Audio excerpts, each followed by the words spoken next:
Hello everyone. तो आज की इस वीडियो में हम आपकी हिंदी की किताब सारंगी के पाठ 2 जो कि एक कविता है कि क्वेश्चन आंसर सॉल्व करेंगे।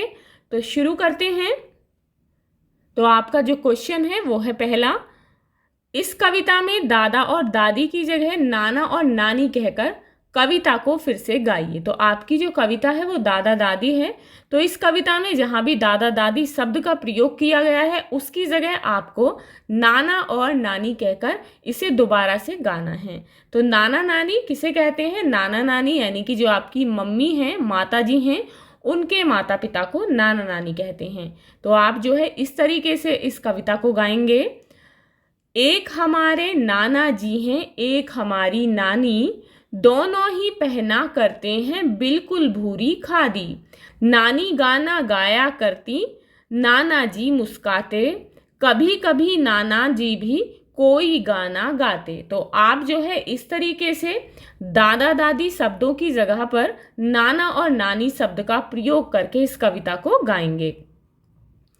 अब यहाँ पर नेक्स्ट है झटपट कहिए। तो आपको जो है यहाँ पर ये कुछ शब्द दिए गए हैं जिन्हें आपको झटपट बोलना है। अप्पू के अप्पा अप्पम लेने अनोखे अनंत नगर आए। अप्पू के अप्पा अप्पम लेने अनोखे अनंत नगर आए। घर घर घड़ी घड़ी घड़ी घूमती। घर घर घड़ी घड़ी घड़ी घूमती। अब यहाँ पर नेक्स्ट है शब्दों का खेल।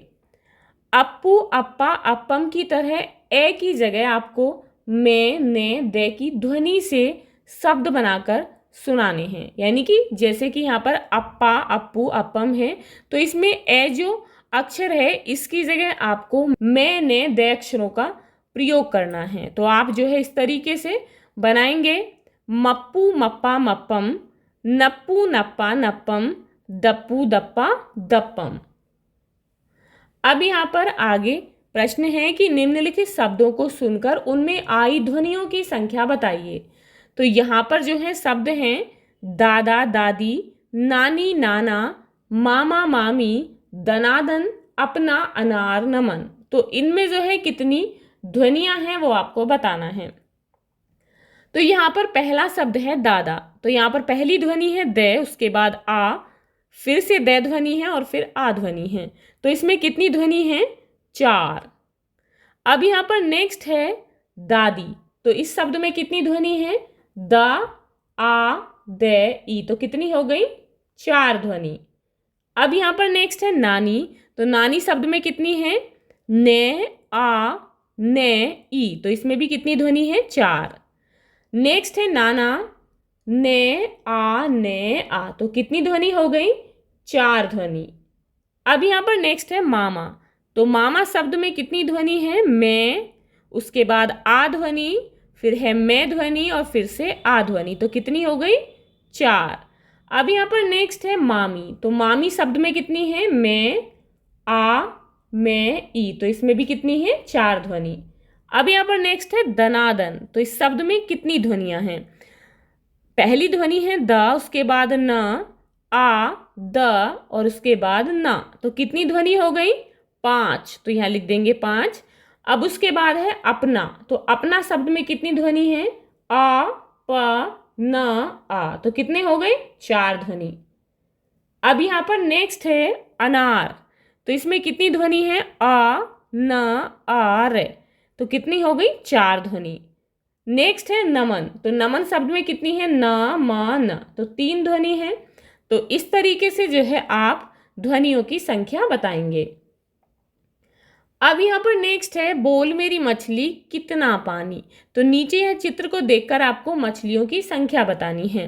तो कितनी मछलियां हैं इस तरीके से गिनेंगे। 1, यह है नंबर 2, उसके बाद नंबर 3 और नंबर 4। तो कितनी मछलियां हैं? 4। तो आंसर होगा 4। अब यहाँ पर नेक्स्ट है अपना, अनार।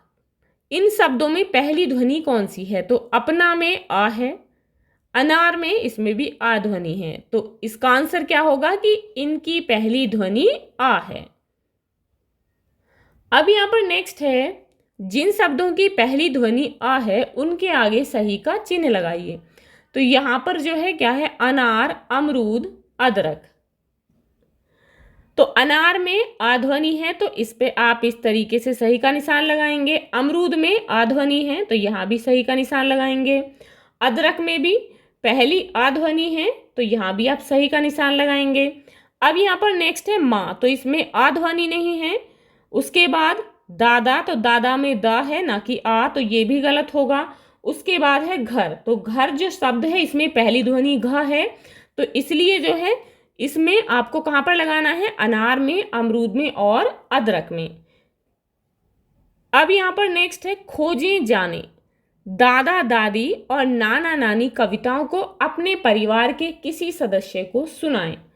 उनसे परिवार और घर से जुड़ी कोई कविता या कहानी पूछें और सुनाने के लिए कहें।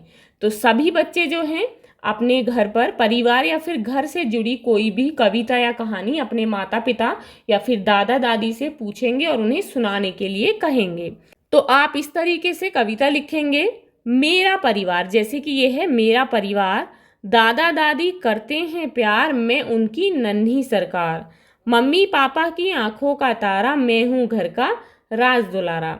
राधा दीदी बड़ी समझदार, यही है मेरा सुंदर परिवार। तो आप जो है इस तरीके से कोई भी कविता या कहानी लिखेंगे। तो ये थे आपकी इस कविता के क्वेश्चन आंसर। आप इन्हें अच्छे से सॉल्व करेंगे, लर्न करेंगे। मिलते हैं नेक्स्ट वीडियो में नेक्स्ट चैप्टर के साथ। If you like this video, please like and share, and if you are new on this channel, please subscribe the channel. Thank you.